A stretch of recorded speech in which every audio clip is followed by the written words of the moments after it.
सरकारी नौकरी पाने वाले युवाओं की मदद से बनी हुई बीजेपी सरकार, तो सरकारी नौकरी की तैयारी करने वाले बच्चों का क्या टैक्स फ्री एजुकेशन कर दी? मैंने कहा था कि करनी चाहिए, हमारी डिमांड है। क्या फ्री बस पास दे दिया? क्या कैलेंडर जारी कर दिया हरियाणा में? क्या कोई जिम्मेदार संस्था है जो बच्चों की प्रॉब्लम्स को दूर कर दे? पहले हम लोग पूछ लेते थे बच्चों की कोई दिक्कत आई, हमसे पूछा, हमने उनसे पूछ करके हम लोग बोल देते थे। अब ना तो फोन उठाते और ना कोई जिम्मेदार। ग्रुप डी की भर्तियां, सही तरीका यह था पहले ग्रुप सी लगता, बाद में ग्रुप डी लगता, लेकिन ऐसा नहीं हुआ। ग्रुप डी पहले लगा, बाद में ग्रुप सी। कल वो लड़की आई हुई थी, पहले ग्रुप डी में ज्वाइन किया, उसको छोड़ करके फिर ग्रुप सी में गई। हाँ या ना? किसी भी कैंडिडेट के पार्ट पर यह बिल्कुल सही है, लेकिन जिन लोगों ने वो सीट खाली कर दी और जिनको वो ग्रुप डी की पोस्ट मिलनी चाहिए थी, वे आज भी इंतजार कर रहे हैं। हाँ या ना? कौन है उनकी सुनने वाला?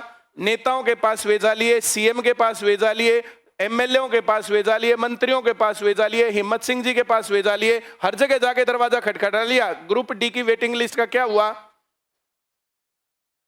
सीईटी की पॉलिसी में लिखा हुआ था कि जिस टाइम पर डिपार्टमेंट में सीट खाली होंगी तो उस सीईटी के आधार पर तुरंत प्रभाव से बुलाएंगे। अगर 10 सीट चाहिए, 10 तो 10 आदमी उनमें से बुलाएंगे, 5 चाहिए तो 5 बुला लेंगे, क्योंकि उन्होंने पेपर पास कर रखा है, सिलेक्शन प्रोसीजर पूरा कर रखा है। डिपार्टमेंट वाले एचएसएससी को बोलेंगे, एचएसएससी वाले अगले बच्चों को बुलाएंगे, उनको ज्वाइन करवाएंगे। यह सीईटी की पॉलिसी में लिखा हुआ है। लेकिन कितने लोग लगाए? अब हिम्मत सिंह वैसे तो वकील साहब है, उनकी रिक्रूटमेंट भी जो मैंने सुना था कि जो है कानूनी दावपेच बहुत हो गए थे, इसलिए हुआ था।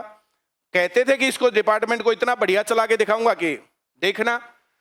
जो मेवात कैडर था, जेबीटी की वैकेंसी थी, जेबीटी की वैकेंसी के ऊपर जो कोर्ट में जाकर के जवाब देना है एचएसएससी को, कितने दिन हो लिए जाकर के रिप्रेजेंटेशन ही नहीं दे लिया, और कोर्ट केस के कारण जेबीटी की मेवात कैडर वाली भर्ती लटकी पड़ी है।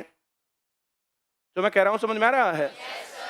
अगली बात यह है, कुछ लोग कहेंगे कि आप बीजेपी को सपोर्ट करते हो। बीजेपी को सपोर्ट ना करते तो क्या उस कांग्रेस को सपोर्ट करते जो 50 वोट पर नौकरी की बात कर रहे थे? उसके बाद क्या अब मैं रोज सीएम के साथ बैठा रहता हूं और जो टैक्स फ्री एजुकेशन की बात नहीं होती? मैं जब मिला तब मैंने कब बात नहीं करी? रेगुलर भर्तियों की पेंडिंग लिस्ट की कब मैंने बात नहीं करी? मैं किसी से भी कभी भी मिला तो मैंने कब बात नहीं करी? मैं वहां उनसे मिलने के बाद जाकर के क्या कहा मैंने कि मेरे को कोई पोस्ट दे दो, मेरे को टिकट दे दो इलेक्शन में। मैं इलेक्शन से पहले भी वही था, आज भी वही हूं, और फिर कभी मुलाकात होगी तो फिर से पूछूंगा कि वेटिंग लिस्ट कब आ रही है, ग्रुप डी की वेटिंग लिस्ट कब? जेबीटी का मेवात कैडर जो है जिसकी भर्ती पूरी हुई पड़ी है, उसकी रिक्रूटमेंट कब, उसका कोर्ट का प्रोसीजर कब पूरा करोगे? जो सी ग्रुप वाली भर्तियां हैं, जिनका सी ग्रुप का जो है जो केस चल रहा है, वहां जाकर रिप्रेजेंटेशन ही नहीं है।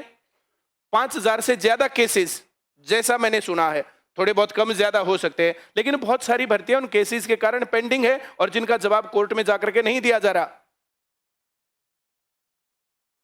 जो मैंने कहा समझ में आया?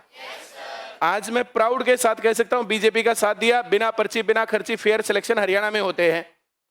अगर दिल्ली पुलिस की तरह पेपर में मामला गड़बड़ होता फिर क्या करते? और दिल्ली पुलिस में दिल्ली में जो टीचर्स बैठे हैं जो इतने ड्रामे कर रहे थे उस टाइम पर आज कहां हैं? दिल्ली पुलिस की गड़बड़ियां क्या उनके पास नहीं पहुंची? और क्या वैसे ही एसएससी की बाकी भर्तियों में गड़बड़ियां नहीं होंगी? अब उनका वो क्रांतिकारीपना कहां गया? बात समझ में आ रही है?